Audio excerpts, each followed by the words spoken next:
Welcome to Be the Messenger, Your Message Matter podcast show. We would love to welcome Uncle Dave, who is a speaker. He was featured on TedX, and he's also a podcast host and an amazing mentor. Let's give a warm welcome to Uncle Dave. Welcome, Uncle Dave. So, Uncle Dave, can you tell the audience what is your personal story and your personal why? Yeah, so I have a bunch of whys, but the real why is to just really level up everybody, help everybody, assist everybody through whatever challenges they're going through. That's really what I do. That's why there's a lot of whys to do that. I've always been one of those caring people. And because I've been one of those caring people, I always wanted to help others. I know in my life that, the challenge has always been a little bit around that, we've all been gone through a lot of things. And how do you overcome some of the obstacles that have been in our way? Okay. Okay, that's great. I know you call yourself a phoenix before. Can you elaborate why you call yourself that? And what is a phoenix? Yeah, so Phoenix is this mythical bird, or maybe not. It depends on your belief. So the bird, the story behind the Phoenix is that it rises out of its ashes. And the great thing is, I used to think it was only Eastern philosophy that came out. And then once I started doing some research, it's actually in almost there's a bird like that, maybe not called the Phoenix, but there's a bird that rises out of its ashes in every culture.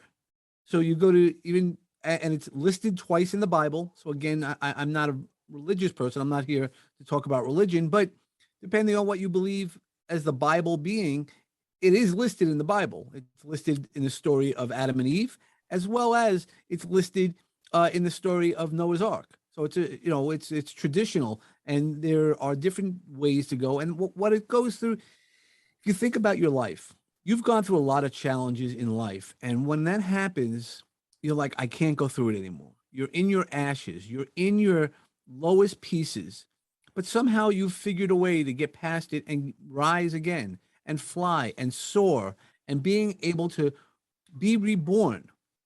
And that's the part of it, is we don't always forget about the things that we do. But we do really just keep rising and being able to we'll use a lot of R words. So, we'll find the resiliency. We'll have all the resources, and we keep soaring. So when you soar, you don't know where the horizon is. Wow. So how did you discover your mission and your why? Like, what is the process? Bring us the journey. Yeah, so it really all came from me. It's like everything else when we talk with our clients and things like that, it's all about them. So in my case, it was all about me.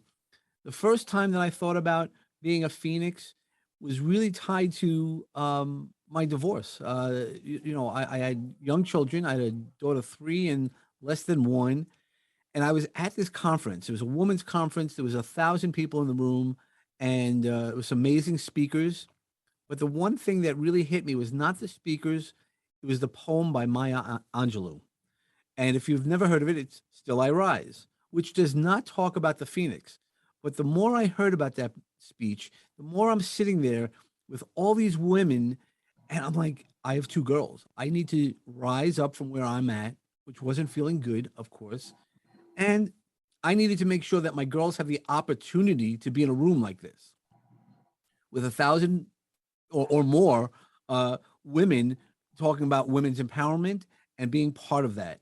And that was my first Phoenix Day. It was, May 2006. So it was May 11th, 2006. And that was my first Phoenix Day. And I would celebrate that every day, because on that day was the day I decided that no matter what, I'm going to flip the switch and be able to look for things positively. And for the most part, I have. I mean, there's days that I don't, and you don't always have to be perfect, right? We're not talking about toxic positivity, that you have to be happy all the time and things like that. So would you say that is the kind of lesson that make you realize you need to recalculate, or there's another lesson that make you really feel like you need to recalculate, like the wake up call?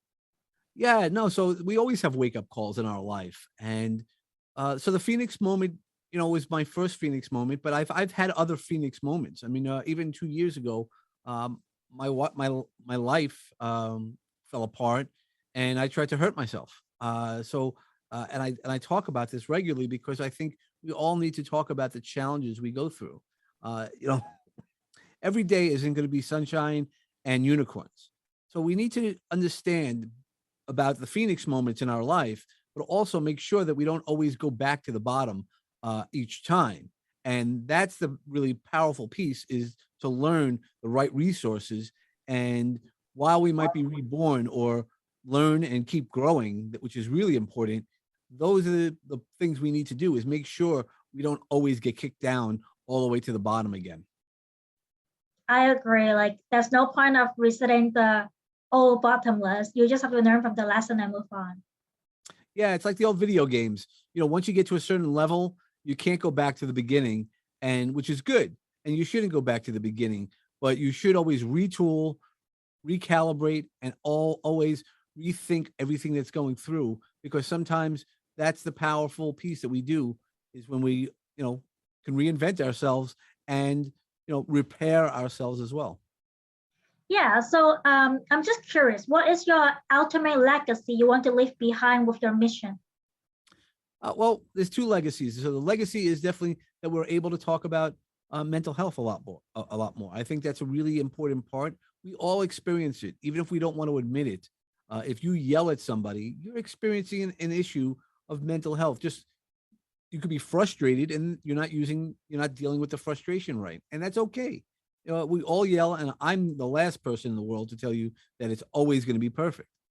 So that's one of the legacies, is that if we can have that Uncle Dave moment where we say, or a Phoenix moment, where we take that moment to sit and figure out what's going on, let the process play out, as well as handle it a lot differently. If we improve ourselves and we re-engage in a lot of different ways, that's the really important part that I would always want to leave the legacy. And then the other legacy is, I do a lot of charity work.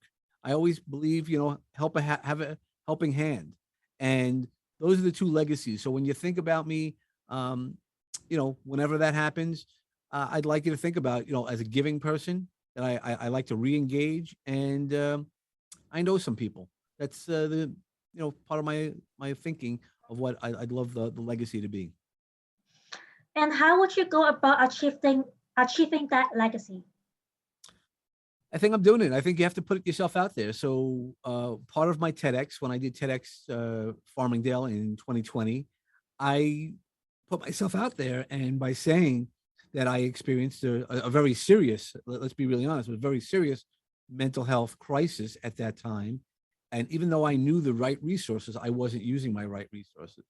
And by talking about it and having conversations like this with amazing people like yourself, that's part of the legacy, because somebody who might be hearing this podcast and your show are going to say, hey, I was there also. I've done that. I mean, I'm lucky enough that there's a lot of people who've listened to my TEDx, but I got contacted by about 9 people, which is a lot, who said, I'm going through that. I need that. And I was able to get them the right resources, or just talk to them and say, hey, I'm a person also, and I got through it, and I got through it because of X, Y, and Z. And so that's one of the things I'm doing to make sure, by having this conversation with as many people as I can, including when I go out and look for clients and speaking. I'm doing a lot of speaking. Part of it is about the mental health pieces. And for the charity, I'm always looking for, in the United States, 501c3s. I'm not sure what the classification is in Canada, and it's really just a government approved charities for tax purposes. So I always try to connect people, and I'm always doing charity stuff because that's what really feeds my passions and feeds my heart. I feel much better when I'm able to assist and move things more forward. That's interesting. So I know you already answered part of this question, but how does it feel when you're the Phoenix? It feels great, man. I didn't know. So one of the things that I shared with you is, being a Phoenix, we don't know how much of the weight we really carry. And I'm going to use this metaphor. Think about a bird who is flying as high as they could go, how much freedom that they might have. Now think of that same bird in a cage. You might not realize the cage because this is just the way everything has always been for you or for anybody around you. But once you can know you get out of the cage, you can't go back in the cage without knowing it's a cage. And that's really great. So for me, it's once I was able to go through a process and create my own process on how to heal myself through things that I've gone through and participated in things that I needed to participate through, it became a change. And that was the change I needed to really let me fly a lot better. I feel lighter because I'm not carrying around that mental, stuff. All the things that I said didn't bother me. Guess what? The things that did bother me, those are the things that hold you back. Sometimes we get those neck pains, we get stomach pains. Everybody holds, stress or upset levels of upset differently. And for me, it was in my neck. And by being in tune with myself and in tune with my body, I'm able to identify it a lot quicker. Wow. And this question, I'm just curious, what does it mean by Cooperty? Yeah, well, that's the process. So, as I'm going through this process for myself, going through it, I'm like, well, there's things that happened to me when I was a teenager, a young child that I didn't realize might have affected me. And so we all go through that process. Much like in our teens, we go through a process called puberty. We really didn't have a chance or a choice, and we go through it. And it changes us, right? Not only physically, but it also changes us mentally. We have a lot of growth spurts and all the other fun stuff. Now, puberty might not be as much fun, but it could be, and it could lead you to a lot of fun. It's a word I made up. There was never a word until I filed for the trademark application in the United States.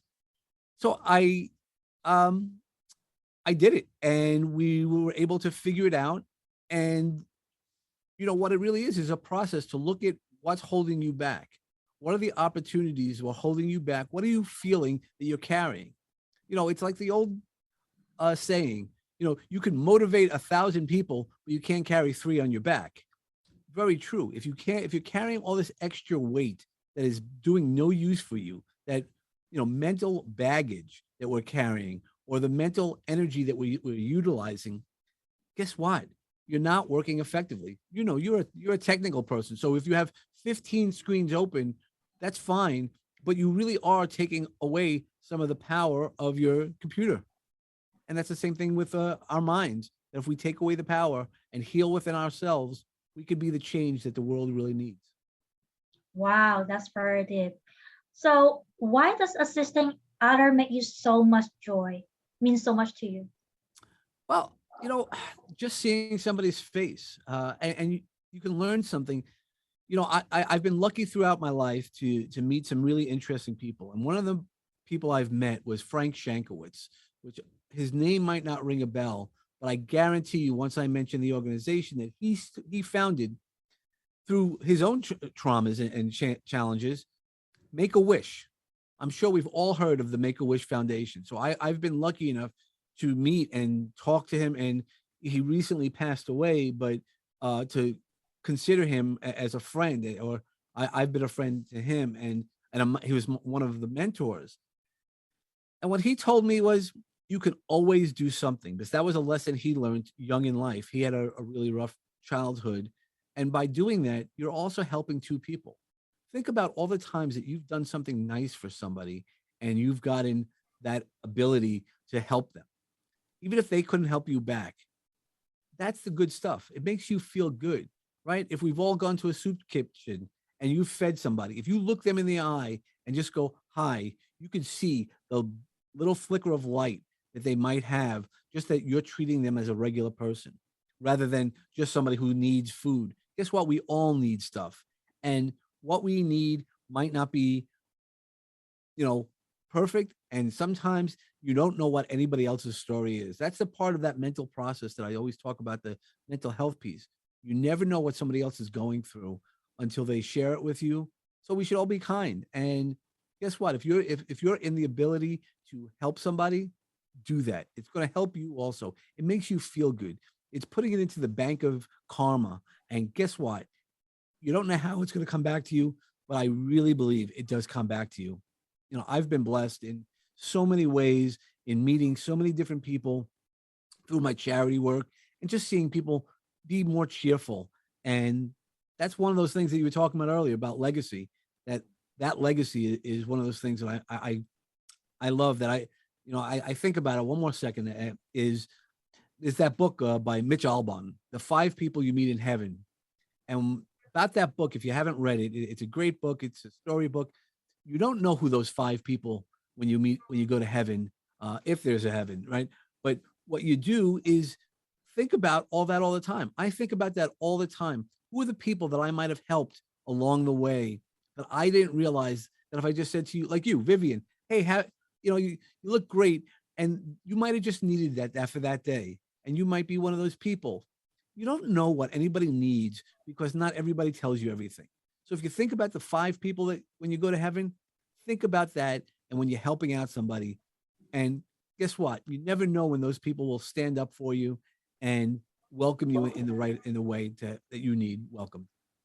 Wow, that's fantastic. I will really look up that note. So if you are to give us free tips for our audience, what would that be? Free tips, advice they can give us right now. Yeah, sure. So the one thing is slow down your brain to speed up your reactions. Now, I know that sounds really weird, but there's a lot of ways because our brains are reptilian, right? If this is all the science stuff that we learned in high school, it's that fight or flight response.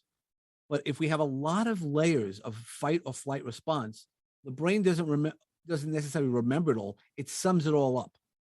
So if you can heal some of those other responses, that's going to make the difference by healing some of those responses that might have been less good or how you felt it and how it triggers you.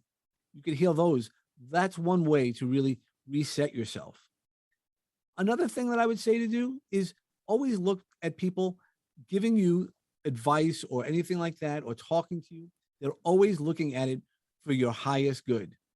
Now, not everybody is out there that's going to look out for your highest good. But what you do is when you talk to them is you understand really that if they're working in my highest good, you're going to put out that energy of they're working for my highest good versus somebody who's like, oh, he's out to get me. And lastly, what I would do is use your body, find your body in the mind, body, soul piece and find what integrates you. And like on my podcast where I say peace, love, and bring a bat, find out what your non-negotiables are. Find out what your boundaries are and keep those. That doesn't mean that nobody should walk over you, but they should also know where your boundaries are and why you do that. And that's bringing you a lot of peace and love as well. Wow. Uncle Dave, it has been great to have you on our podcast show. So how can people reach you if they want to? Yeah, so the easiest way to reach me is social media. And I keep my name, David Chametzky. So that's a little scary sounds for a lot of people. So I'll spell it out for your people. David is easy. Chametzky is CHAMETZKY. So you can find me on social media. My website is davidchametzky.com. I have t-shirts. I have a whole bunch of really good things that really I think everybody should talk about and of course, my podcast, Peace, Love, and Bring a Bat. Guess what? It's all brings on guests that have inspiring messages and ways to look at things to bring you peace and love, because that's what it's really all about. Or email me on onthepathy@gmail.com. Wow, thank you, Uncle Dave. Again, this is the last word you want to say to our audience before we say bye to our audience. Yeah. So what I would say to you is exactly how I end most of my podcasts. Find peace and love in your life because that's the most important parts, because that's going to really ground you and do that. But if you have to bring a bat, this is not about violence or anything like that. But make sure when you swing that bat, find your sweet spot, find those boundaries, find those non-negotiables and hit it out of the park. And I wish you all to hit a grand slam. Once again, I want to thank you for coming on the show. Guys and girls, if you enjoyed this episode, stay tuned for more episodes sending your way. Bye for now.